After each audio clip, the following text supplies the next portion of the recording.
আল্লাহ বলছে মুমিনের সিফাত এটা। ইমানদার তাকে বলে যার সামনে যখন আল্লাহর কোরআন পড়া হয় তার ঈমান আগের চাইতে বেড়ে যায়, ঈমান বেড়ে যায়।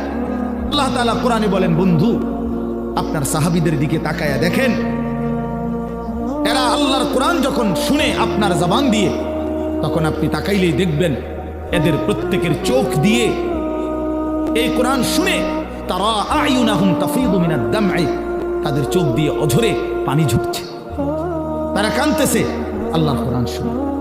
এই যে দিন শিখছে, কোরআন বুঝছে, আল্লাহর কাছ থেকে রাসূলুল্লাহ সাল্লাল্লাহু আলাইহি ওয়াসাল্লামের কাছ থেকে শিখছে।